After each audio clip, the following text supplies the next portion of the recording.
చెంచులక్ష్మి నమస్తే. నమస్తే సార్. మీరు నల్గొండ జిల్లా మిర్యాలగూడ నుంచి వచ్చి నువ్వు అవును సార్. ఎందుకు దొంగతనాలు బాట పట్టావు? అంటే చదువుకోవడానికి ఆర్థిక స్తోమత లేక, లేదా పుట్టి పెరిగిన వాతావరణం, లేదా కుటుంబ పోషణ కోసమా, లేదా అక్కడ చెడు స్నేహం వల్ల? ఎందుకంటే 16 సంవత్సరాల్లోనే నువ్వు నేరాల బాట ఎందుకు పట్టాల్సి వచ్చింది? ఎందుకంటే సార్ మా ఇంట్లో ఎవరు ఫ్యామిలీ మెంబర్స్ అనేది కష్టపడరు సార్. అందరు చిన్నగా ఉన్నారు ఇంట్లో. నేను ఒక్కదానే పెద్దామని ఏది చూసుకున్నా కానీ నేను చూసుకోవాలి. చూసుకున్నప్పుడు కనీసం తింటాను కూడా ఇంట్లో ఫుడ్ లేని టైంలో నేను ఫ్రెండ్స్ ఒకసారి ఒక మాట చెప్పారు, ఏమని ఇది ఈజీ మనం చేసుకోవడము అని చెప్పేసి అంటే నేను అన్న ఏం ఈజీ నాకు తెలియదు ఇవన్నీ అని అంటే దొంగతనం చేయడం ఈజీ అని చెప్పేసి అన్నారు. వాళ్ళంటే ఒక 2 సార్లు 3 సార్లు తీసుకెళ్ళిన తర్వాత ఏం చేస్తారంటే ఇట్లా ఇళ్ళల్లో దుంకాలా, తాళం పాలు కొట్టాలా, బీరువలు ఇప్పాలా, గోల్డ్ క్యాష్ తీసుకోవాలా, వెళ్ళిపోవాలని చెప్పేవాళ్ళు. అట్లా వాళ్ళంటే ఒక 1 year 2 years వరకు తిరిగిన 16 సంవత్సరాల వరకు ఏం చేసేదాన్ని నువ్వు? 16 సంవత్సరాల వరకు అయితే ఊర్లో అయితే పని చేసుకునేదాన్ని సార్. వ్యవసాయం పని చేసుకునేదాన్ని ఫస్ట్ స్టార్టింగ్లో. ఇప్పుడు అది వదిలేసి నేను 16 సంవత్సరాలు వ్యవసాయం చేసుకుని కుటుంబ పోషణ సరిపోయేది కదా? సరిపోదు కదా సార్. 100 రూపాయలు వచ్చేది. 100 రూపాయలు కూడా 70 రూపాయలు. అంటే నీ మీద ఎంతమంది ఆధారపడేవారు? 9 members సార్. ఎవరు వాళ్ళు? మా అమ్మ, మా నాన్న, తమ్ముళ్ళు, చెల్లెళ్ళు 5 మంది. ఎందుకు? మీ నాన్న మేము పనిచేసేవారు కదా? అక్క చెల్లెలు. నాన్న ఆటో నడిపించేవాడు. ఏం పైసలు అనేది ఇంట్లో రాకపోతుండాను, ఆయన తాగటానికే సరిపోతుండాను. మాకు అట్లా ఇబ్బందులు కలిగేసి నేను ఇట్లా ఈ దొంగతనం బాట పట్టిన. ఎవరు నీకు దొంగతనం చేయమంటే ఈజీగా డబ్బులు వస్తాయని చెప్పి? Friends sir. ఫ్రెండ్స్ అంటే వాళ్ళు ఎంబడి ఎలా తిరిగేవారు? వాళ్ళంట మామూలుగానే తిరిగి వాళ్ళు బాగా చాలా, వాళ్ళు కూడా ఒక బీద కుటుంబం వాళ్ళే సార్. వాళ్ళతో పాటు నేను కూడా నా ఇంట్లో కూడా ఒక టయానికి తినడానికి ఫుడ్ సరిపోతుండాలి. నేను ఆ ఇబ్బందులు చూసేసి మా ఇంట్లో నేను ఏదైనా ఒకటి చేయాలి ఇంట్లో వాళ్ళ గురించి అనిపించేది. చేసేసిన ఒకసారి దొంగతనం చేసిన పోలీసులు పట్టుకున్నారు ఫస్ట్ స్టార్టింగ్లో. పట్టుకుని వెంటనే అప్పుడు 1 year వరకు జైల్లో ఉన్నా. 1 yearకి ఒకసారి జైలుకి వస్తూనే ఉన్నా పోతూనే ఉన్నా. కానీ ఈ పోలీసులు ఏంటంటే నేను చేసింది ఒక కేసు అయితే వాళ్ళు పెట్టేది మా మీద ఎక్కువ శాతం కేసులు పెడుతున్నారు.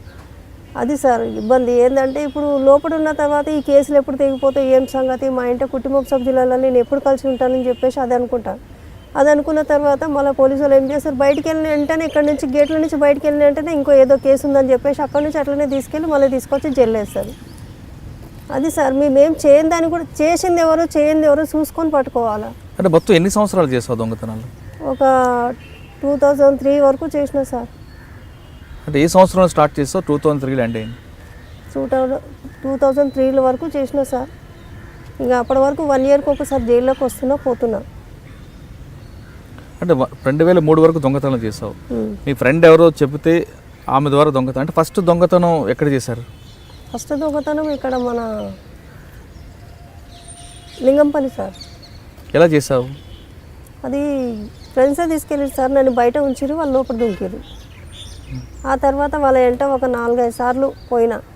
వీళ్ళు ఇంత ఈజీగా అని చెప్పేసి అనుకున్నదని అనుకొని దొంగతనానికి చేస్తే బాగుంటుంది కదా అని చెప్పేసి అట్లా ఒకసారి 2000, ఒకసారి 5000, ఒకసారి 10,000 అట్లా వచ్చే డబ్బులు చూసి నేను దానికి బానిసలు అయిపోయినా సార్. దొంగతనం అంటే మొదటిసారి నీ ఫ్రెండ్స్తో కలిపి దొంగతనం చేసినప్పుడు దొంగచిన సొత్తులు నీకు ఎంత ఇచ్చారు? దాంట్లో నాకు ఇచ్చినప్పుడు ఒకసారి ఏమో 5,000 ఇచ్చింది సార్, ఒకసారి 10,000, 2,000, 3,000 అట్లా వచ్చినప్పుడు ఇంక ఇట్లా ఫ్యామిలీ మంచిగా గడుస్తుంది కదా, మంచిగా ఉన్నాం, హ్యాపీగా ఉన్నాం, ఏదైతే ఈ వృత్తి బాగున్నట్టుందని చెప్పేసి ఇది ఎంచుకోవాల్సి వచ్చింది సార్ నాకు. అంటే ఫస్ట్ టైం పోలీసులు తీసుకొచ్చినప్పుడు ఇంటరాక్షన్ చేశారా నీకు? కొడుతూనే ఉంటారు సార్, కొడుతూనే ఉంటారు. మారమని చెప్పేసి వాళ్ళ నోట్ల నుంచి ఎప్పుడు ఒకసారి కూడా రాలేదు సార్. కానీ ఏంటంటే ఇంకా చేయమని చెప్పేసి ఎంకరేజ్ చేస్తారు పోలీసు వాళ్ళు సగం. ఎందుకంటే ఇప్పుడు మేము దొంగలు దొరకాలంటే చేయాలా కదా సార్. అంటే ఇప్పుడు దొంగతనం చేస్తేనే పోలీసు వాళ్ళు ఉన్నారని అంటారు. వాళ్ళు అట్లా ఎంకరేజ్ చేయబట్టి నువ్వు చేస్తే ఏంద్రా చేసినా కానీ ఎంజాయ్ చేసుకుంటావు, తింటావు, తాగుతావు, ఎంజాయ్ చేస్తావు అని అంటారు. కానీ మేము అది ఎంత ఏం లేదు సార్, మాకు అవసరం కూడా లేదు సార్, మా ఫ్యామిలీ నెంబర్ మాకు గడుస్తూనే అంతే చాలని చెప్పేసి అనుకున్నదని. ఆ టైంలో అట్లా అనుకున్నదని. జైలు నుంచి బయటకు వచ్చిన తర్వాత ఊరిపోయినా సార్. ఊరికి వెళ్ళిన తర్వాత అక్కడ ఇంట్లో అందరితోటి మంచిగా ఉన్నాం. అప్పుడు ఇంట్లో నుంచి డైరెక్ట్గా ఇంట్లో నుంచి తీసుకొని వచ్చారు. ఇంట్లో నుంచి 4-5 సార్లు తీసుకొని వచ్చారు సార్. తీసుకొచ్చి ఎక్కడ పెట్టారు? జైలుకి పంపించారా? జైలుకి పంపిస్తాను ఉన్నారు. ఆ కేసులు నేను చేసింది కానీ పెట్టింది కాదు. కానీ ఒక్కసారి తప్పు చేసినందుకు పదే అని దొంగ అని ముద్ర మాత్రం కంపల్సరీ వేసింది సార్ మనిషికి అయితే. అంటే దొంగ అని ముద్ర పడిన తర్వాత జైలుకి వెళ్ళి వచ్చిన తర్వాత మీ ఊరు వెళ్తే మీ ఊరు ఎవరు రానిచ్చేవాళ్ళు కాదు సార్, ఎవరు రానిచ్చేవాళ్ళు కాదు అక్కడ. ఇక్కడికి వస్తే మా పరువు పోతుంది, ఈ పిల్ల ఈ ఊర్లో ఉంటే బాగుండదు, ఈ పిల్ల జైలు పోయేసి వచ్చిందంట, ఇట్లా అంట అట్లా అంట అని ఎంతో బ్యాడ్గా మాట్లాడుకునే వాళ్ళు. రేణుక ఎవరు? రేణుకకి నీకు మధ్యన ఫ్రెండ్షిప్ ఎలా కుదిరిన తర్వాత ఎందుకు మీ ఇద్దరి మధ్యన విభేదాలు ఎందుకు వచ్చాయి? ఏంటంటే మా ఇద్దరి మధ్యలో ఎందుకు గొడవ అయిందంటే వాళ్ళు సపరేట్గా దొంగతనం చేసి వాళ్ళు సపరేట్గా తింటుండాలి, నాకు తెలియకుండా కొన్ని దాచిపెడుతుండే. కాదు, రేణుకకి నీకు మధ్యన పరిచయం ఎక్కడ ఏర్పడి? ఇక్కడనే బయటనే సార్, మా ఇంటి పక్కనే. మిరియాలు కూడా. కానీ మీ ఇద్దరు కలిసి ఎన్ని దొంగతనాలు చేస్తుంటారు? ముగ్గురం సార్, నేను పద్మ, నలుగురు. నా ఫోన్ నెంబర్స్ ఉన్నాం సార్. ఎవరెవరు? నేను, పద్మ, సాలమ్మ, రేణుక, నేను. కానీ తర్వాత ఎందుకు మీ అందరి మధ్య విభేదాలు వచ్చాయి? ఇట్లా పోలీసులు పట్టుకున్నప్పుడు భయపడి వాళ్ళు పారిపోయేవాళ్ళు సార్. పోలీసులు పట్టుకున్నప్పుడు వాళ్ళు కానీ ఒక్క దాంట్లో రికార్డ్ లేదు సార్. ఒక పిఎస్లో అయితే వాళ్ళ రికార్డ్ ఉంది, కానీ వాళ్ళు ఎంతగానో పట్టుడు పడలేదు వాళ్ళు ఎక్కువ శాతం. అంటే నేనే ఎక్కువ శాతం పట్టుడు పడుతున్నా. అది చేసేది ఇంత కానీ పెరిగేది ఇంత పెద్దగా ఫ్యాన్స్ అంటే ఎక్కువ శాతం నేనే ఎక్కువ శాతం డెవలప్ అయిపోయినా అనిపిస్తుంది. నాకు తెలిసే చాలామంది చాలా పోలీస్ స్టేషన్లో ప్రెస్ మీట్లో నేను ఒక్కసారైనా మాట్లాడిచ్చిరా సార్. నాకు పోలీసులు పట్టుకుంటారు, వెంటనే రిమైండ్ ఆ డిఐజీని పిలిపియండి, వాళ్ళని పిలిపియండి, ముందర కూర్చోబెడతారు, గోల్డ్ చూపించేస్తారు, లోపడేస్తారు. కనీసం మా బాధలు కూడా కొంచెం అర్థం చేసుకోవాలి టైంలో. ఏంటి బాధలు? అప్పుడు ఏంటంటే మేము అసలు యాక్చువల్లీ అంటే దొంగతనం చేయని కూడా మమ్మల్ని తీసుకొచ్చి చేస్తున్నారు సార్ అని చెప్పే మూమెంట్లో కూడా మీరు ఏం మాట్లాడతారో ఏం మాట్లాడొద్దు అని చెప్పేసి భయపడించి, లేకపోయింది అనుకో తీసుకెళ్ళి ఇంకోసారి కోటింగ్ ఇస్తామని అంటారు, భయపడిస్తారు. అంటే మీకు ఎప్పటికైనా ఇంటరాక్షన్ చేశారు? కోటింగ్లు ఇచ్చారా? ఎవరు? మగ పోలీసులు ఇస్తారా, ఆడ పోలీసులు? జెంట్స్ ఇస్తారు సార్. ఆడవాళ్ళు ఎవరా? లేదు. ఎందుకు? రూల్ లేదు సార్ వాళ్ళకంటే మేము వినము అని చెప్పేసి జెంట్స్ మమ్మల్ని కొట్టేశారు. ఏ పోలీస్ స్టేషన్ ఎక్కువగా మిమ్మల్ని ఇంటరాక్ట్ చేశారు? నాకైతే ఏపీఎస్ అంటే ఇక్కడ సీసెస్ అని అమర్పేటలో ఉంది సార్, అక్కడ కొట్టారు సార్. ఎవరు? శివరామకృష్ణ అని ఆయన సర్కిల్ ఇన్స్పెక్టర్, ఆయన క్రైమ్ బ్యాచ్ అనుకుంటా, ఆయన కొట్టేవాడు సార్. ఆయన ఒక్కొక్కసారి అనిపిస్తుంది ఈయన కొట్టే దెబ్బకు చచ్చిపోయింటే బాగుండని చెప్పేసి అనిపిస్తుంది. అట్లా టార్చర్ చేస్తారు. అంటే ఆడవాళ్ళకి మగవాళ్ళు కొట్టకూడదు కదా? కొడతారు సార్, అది మనలో ఉంటుంది, మగవాళ్ళు ఆడవాళ్ళని కొట్టొద్దు అని చెప్పేసి. కానీ ఈ పోలీసు వాళ్ళు ఏం చేస్తారంటే ఆడవాళ్ళని కొడుతురు అని చెప్పేసి మేజిస్ట్రేట్ ముందర తీసుకుపోయినా కానీ ఇంతగానం కొట్టినా కానీ ఏం కొట్టలేదని చెప్పండి అని చెప్తారు. మారిపోండ్రా, మీరు మంచిగా బతకండ్రా అని చెప్పింది. ఇక్కడ ఈ పిఎస్లో ఒక ఆయన ఉన్నారు సార్, రాజేంద్ర నగర్ పిఎస్లో. బాగా పేరుంది సార్, నాకు ఐడియా వస్తలేదు. CA sir. ఆయన చెప్పింది సార్ మాకు మంచిగా మారిపోండ్రా, మంచిగా బతకండ్రా అని చెప్పేసి. ఆయన చెప్పిన వల్ల నేను ఒకసారి ట్రై చేసిన, ఎందుకని దొంగతనం చేయకపోయిన ముందుకే వాళ్ళ కళ్ళ ముందర నేను ఉంటే బాగుంటుంది కానీ అని చెప్పేసి.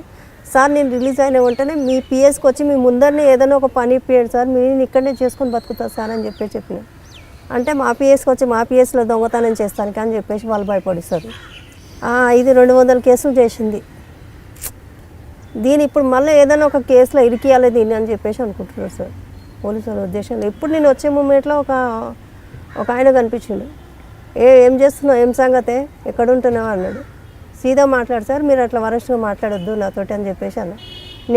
నీ ఫోన్ నెంబర్ అంటే నా ఫోన్ నెంబర్ తోటి మీరేం చేస్తారు, ఏం చేస్తారు సార్ అని. మా డిఐజీ సార్ పిలుస్తున్నారు సార్, నాకు అర్జెంట్ పని ఉంది, వచ్చినాక మాట్లాడతాను. ఇప్పుడు కూడా గేట్ ముందరనే కూర్చొని ఉన్నాడు. ఇట్లా పోలీసులు ఎప్పటికి మారారా సార్, ఏమే మాటలు. పిల్లల్ని ఇంట్లో కూడా అట్లా పిలుస్తారో లేదో కానీ సార్, దొంగతనం చేసిన వాళ్ళకి మరి అంత వరస్ట్గా మాట్లాడతారు, అంత బూతుగా మాట్లాడతారు. మరి ఈ విషయం దాంట్లో ప్రాపర్టీ మనం కోర్టులోకి వెళ్తే ఏమంటారు సార్, జడ్జి కూడా పోలీసు వాళ్ళ మాట్లాడింటారు. జడ్జి సార్ మేము దొంగతనం చేయలేదు సార్ అంటే, వాళ్ళని పిలవండి అయ్యా, వీళ్ళని పిలవండి అయ్యా అని చెప్పేసి ఒక 2 years 3 years అట్లనే జైల్లోనే మురగొడుతుంటారు వాళ్ళని. ఇంకా వాళ్ళ ఫ్యామిలీ మెంబర్స్ ఏమైపోతారు సార్. మేజిస్ట్రేట్లు కూడా పట్టించుకోరు సార్. మేజిస్ట్రేట్లు ఏమంటారు, ఈమె చేసిందా, చేసింది, ఏం చేసింది అయ్యా, షార్ట్ షీట్ వేయండి, కేసు నడిపియండి అని అంటారు. అది మళ్ళీ ఒక 6 months తర్వాత కేసు అయిపోతుంది అని చెప్పేసి మేము ఎదురు చూసాము. ఇట్లా పోలీసులు మళ్ళీ ఏదైనా ఒక కేసు తీసుకొచ్చేయడం. సార్ మేము ఈ కేసు చేయలేదు సార్, ఇది అనవసరంగా వేస్తున్నారు సార్ అంటే, చేయండి వేస్తారమ్మా మీకు అని చెప్పేసి మేజిస్ట్రేట్లు అంటారు. ఇప్పుడు నా కాళ్ళ మీద నేను బతుకుతున్నా సార్. మాకు ఏకే సింగ్ సార్ అయితే మాకు వారానికి ఒకసారి లోపలికి వచ్చి, మా నరసింహ సారు, సైదుల్ సారు వారానికి ఒకసారి వచ్చి లోపల, ఇంతకన్నా జైల్లో ఇట్లా లేకుండా సార్, డ్యూటీలు వేయడము, పెట్టియడం ఇవన్నీ లేకుండా ఫస్ట్ వాళ్ళు దొంగతనం చేసిరా, కేసు వాళ్ళ శిక్ష వాళ్ళు అనుభవించిరా, వెళ్ళిపోయారా బయటికి అని చెప్పేసి అదే ఆలోచించేవాళ్ళు. కానీ ఇప్పుడు వాళ్ళు మాకు సొంతంగా మా కాళ్ళ మీద మేము నిలబడాలని చెప్పేసి మాకు వారానికి ఒకసారి వచ్చి లోపలికి వచ్చి ఇట్లా కౌన్సిలింగ్ ఇస్తారు. ఏమని, మీరు మంచిగా మారండి అమ్మ, మీకు బయటికి వెళ్ళిన అంటేనే జాబులు కావాలంటే జాబులు ఇస్తామమ్మా, మీరు మంచిగా మారితే మాకు అంతే సంతోషం రా అని చెప్పేసి చెప్తారు. కానీ మేమైతే తప్పుడు పని మాత్రం చేయను. ఎందుకంటే ఇప్పుడు నాకంటూ ఒక ఫ్యామిలీ అనేది ఉంది. మా ఆయన ఉన్నాడు, మా వదిన ఉంది, వదిన పిల్లకు నలుగురు పిల్లలు ఉన్నారు వదినకి. ఇప్పుడు వాళ్ళ గురించైనా మేము మంచిగా బతకాలి సార్, వాళ్ళ భవిష్యత్తు గురించైనా మేము ఆలోచించాలి.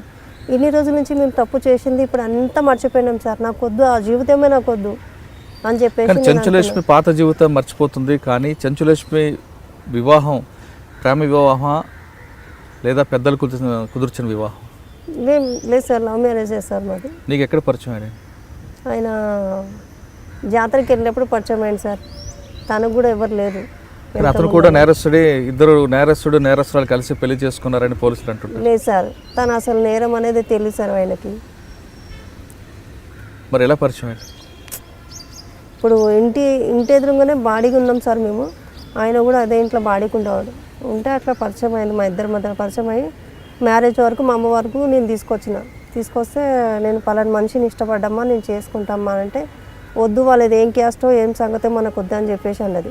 ఏ క్యాస్ట్ అయితే మనిషి అయితే కాదా అని చెప్పేసి తిట్టినా నేను. మా మమ్మీకి తిడితే, నీ ఇష్టం నీకేమనిపిస్తే నువ్వు అది చేయవి అని చెప్పేసి అన్నది. తర్వాత ఇంట్లో నుంచి లేచిపోదామని ఐడియా చేసుకున్నాం. ఇంట్లో ఫ్యామిలీ మెంబర్ని ఇంతమందిని వదిలిపెట్టి పోతే బాగుండదు అని చెప్పేసి ఎట్లా కూడా మా అమ్మని కొట్లాడ పెట్టుకుని అన్నా కానీ నేను మ్యారేజ్ చేసుకుంటా అని చెప్పేసి అనుకున్నా. కానీ ఆయనకి నీ జీవితం గురించి చెప్పావా? తెలియదు సార్ ఆయనకి, నేను దొంగతనం చేసిన, జైలుకి వెళ్ళినా అని తెలియదు సార్. తర్వాత ఈ మధ్య నుంచి తెలిసింది సార్. తెలిసాక ఏమన్నాడు? నువ్వు చాలా దొంగతనాలు చేస్తావంట కదా అని చెప్పేసి అన్నాడు.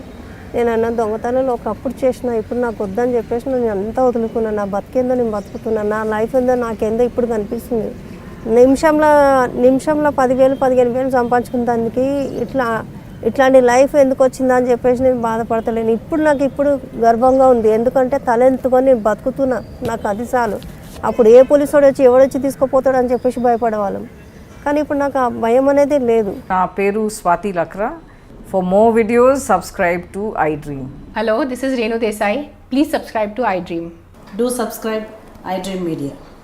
నేను మీ జయప్రకాష్ నారాయణని, మీరు చూస్తున్నారు iDream న్యూస్ని. Please subscribe to iDream. For more videos, subscribe iDream. మరిన్ని వీడియోల కోసం iDreamని సబ్స్క్రైబ్ చేయండి. మీరందరూ కూడా iDream ఛానల్ని సబ్స్క్రైబ్ చేయాలని కోరుకుంటున్నాను. I'm Sucharita, Home Minister of Andhra Pradesh. For more videos, subscribe iDreams.